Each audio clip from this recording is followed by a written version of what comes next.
Hello दोस्तों, स्वागत है आपका एक बेहतर वीडियो में। आज की इस वीडियो में हम 347 जीआई 2022 का रसायन विज्ञान का पेपर है।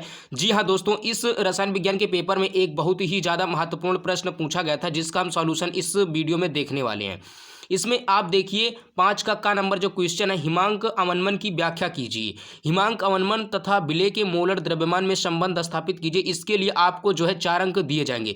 दोस्तों आपको ये पता होना चाहिए कि आपके सिलेबस में बहुत सारे चैप्टर ऐसे हैं जो कि कैंसिल हो चुके हैं, तो विलियन चैप्टर का बहुत ही ज़्यादा इंपॉर्टेंस है आपके सिलेबस में। ठीक है, यहाँ से प्रश्नों को आप छोड़ करके मत जाइएगा। यहाँ के जितने भी प्रश्न हैं आप अच्छे से इनको पढ़ लीजिए। इस वीडियो में हम आपको ये बताएंगे कि आप इन ऐसे प्रश्नों का उत्तर कैसे लिखेंगे जिससे कि आपको पूरे 4 अंक मिल सकें। ठीक है, और साथ में ये भी बताएंगे कि अगर आपको परिभाषा नहीं याद है, आपको मान लीजिए ये क्वेश्चन नहीं आ रहा है, तो आप क्या इसमें लिखेंगे जिससे कि आपको पूरे 4 अंक मिल जाएं। ठीक है दोस्तों, तो ऐसी जानकारी जानने के लिए आप जो है इस वीडियो में बने रहिएगा और लास्ट तक इस वीडियो को देखिएगा। बहुत सारा कुछ आप सीख करके इस वीडियो में जाने वाले हैं।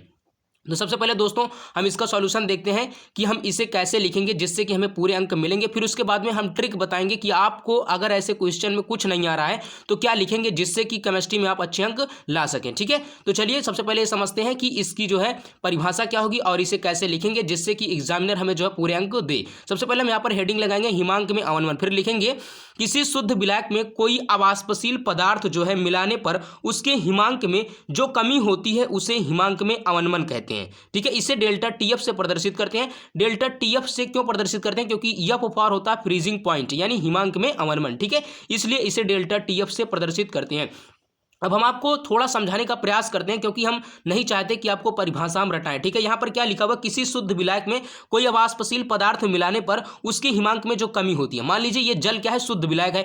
अब जब जल जो है, सबसे पहले आप ये समझिए हिमांक किसे कहते हैं? जिस ताप पर कोई द्रव जो है ठोस अवस्था में बदल जाता है उसे हम क्या कहते हैं? हिमांक कहते हैं। अगर हम जल को जो है ठोस अवस्था में बदलना चाहें तो 0 डिग्री सेल्सियस पर या जो है बर्फ में परिवर्तित हो जाएगा। लेकिन अगर वहीं पर हम इस जल में जो है चीनी मिला दें, चीनी क्या है? अवाष्पशील पदार्थ है। अगर हम इसी जल में चीनी यानी अवाष्पशील पदार्थ मिला दें तो ये जो है 0 डिग्री सेल्सियस पर बर्फ में नहीं जमेगा। इस बात की 100% गारंटी है। आप जो है फ्रिज में रख करके समान बर्तन का अगर साइज सेम रहेगा तो आप रख करके देख भी सकते हो। ये जो है उसी समय पर, जिस समय पर ये जल बर्फ बन जाएगा उसी समय पर ये जल और चीनी वाला विलयन जो है बर्फ में परिवर्तित नहीं होगा। ठीक है, अगर ये 0 डिग्री सेल्सियस पर बर्फ में परिवर्तित हो रहा है तो ये -10 डिग्री सेल्सियस पर बर्फ में परिवर्तित होगा। ऐसा क्यों होता है? इसका फुल कॉन्सेप्ट इसी चैनल पर क्लास 12 केमिस्ट्री के नाम से एक प्लेलिस्ट बना हुआ, वहां पर आपको पूरा डिटेल वीडियो देखने के लिए मिल जाएगा। यहाँ पर हम केवल आपको ये बताएंगे कि आप जो है प्रश्नों को कैसे सॉल्व करेंगे। ठीक है, तो आप यहाँ से समझ लीजिएगा, जब यहाँ पर 0 डिग्री सेल्सियस होगा यहाँ पर कितना हो जाएगा? -10 डिग्री सेल्सियस। यानी कि जो यहाँ पर हिमांक में अवनमन हुआ, जो यहाँ पर हिमांक में कमी हुई, यहाँ पर क्या हुई? 0 क्या है? बड़ा है, -10 क्या है? छोटा है। यानी कि 0 क्या है? बड़ा है और -10 छोटा, यानी कि -10 इसमें क्या हो गई? कमी हो गई 0 में। और यही कमी होना हिमांक में, यही कमी होना क्या कहलाता है? हिमांक का अवनमन कहलाता है। ठीक है दोस्तों, तो आप समझ लीजिए कि किसी शुद्ध विलायक में कोई अवाष्पशील पदार्थ, यानी जल क्या है? एक शुद्ध विलायक है और उसमें हमने चीनी मिला दिया तो उसके हिमांक में क्या होगा? कमी हो जाएगी, क्योंकि जल 0 डिग्री सेल्सियस पर जम रहा था, लेकिन जैसे ही हमने उसमें चीनी मिला दिया -10 डिग्री सेल्सियस उसमें क्या हुआ? कमी हो गई। ठीक है, उसके ताप में, और वही कमी क्या कहलाती है? हिमांक में अवनमन कहलाती है। ठीक है, अब उसके बाद में हम देखेंगे हिमांक में अवनमन का फार्मूला क्या होता है। डेल्टा टीएफ बराबर क्या होता है? विलायक का हिमांक माइनस विलयन का हिमांक। ठीक है, विलायक का हिमांक जो है कितना है? 0 डिग्री सेल्सियस था, उसमें कितना था?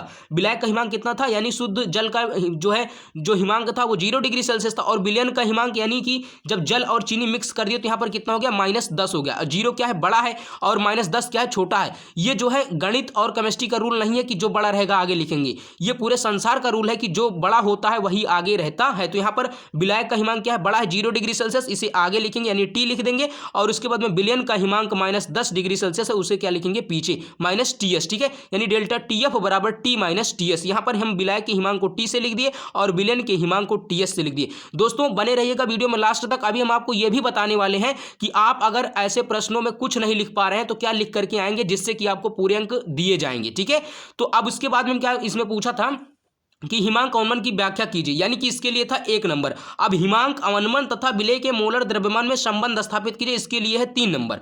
तो आप इसे कैसे लिखेंगे, यहाँ पर लिखेंगे हिमांक अवनमन तथा विलेय के मोलर द्रव्यमान में संबंध। तो कैसे लिखेंगे, यम बराबर होगा 1000 गुणे के एफ गुणे छोटा डब्ल्यू बटे में डेल्टा टी एफ गुणे बड़ा डब्ल्यू। ठीक है, यहाँ पर आप दिखा भी देंगे कि डब्ल्यू क्या है, के एफ क्या है, कैपिटल डब्ल्यू क्या है, स्मॉल डब्ल्यू क्या है, इन सारी चीज़ों को आप जो है यहाँ पर जो है दिखा देंगे। ठीक है, स्मॉल एम बराबर क्या है, विलेय का मोलर द्रव्यमान है, के एफ क्या है, मोलल अवनमन स्थिरांक है, डेल्टा टी एफ क्या है, हिमांक में अवनमन है, और स्मॉल डब्ल्यू क्या है, विलेय का भार है, कैपिटल डब्ल्यू क्या है, विलायक का भार है। ठीक है, आप यहाँ पर डेल्टा टी एफ बराबर लिख सकते हैं 1000 गुणे के एफ गुणे छोटा डब्ल्यू बट्टे में क्या लिख सकते हैं, यम गुणे कैपिटल डब्ल्यू, स्मॉल एम गुणे कैपिटल डब्ल्यू। आप इसे भी आसानी से जो है लिख सकते हैं। इससे क्या स्पष्ट होता है कि विलेय का मोलर द्रव्यमान यम और जो है हिमांक का अवनमन डेल्टा टी एफ जो है परस्पर व्युत्क्रमानुपाती होते हैं। ठीक है, अब दोस्तों आप ये समझिए कि ऐसे प्रश्नों में अगर आपको कुछ नहीं आ रहा है तो आप क्या लिखेंगे। ठीक है, आप ये ध्यान से समझिए, सबसे पहले आप प्रश्नों को अच्छे से पढ़िए और उसके बाद में ये समझने का प्रयास कीजिए कि इसमें पूछा क्या गया है।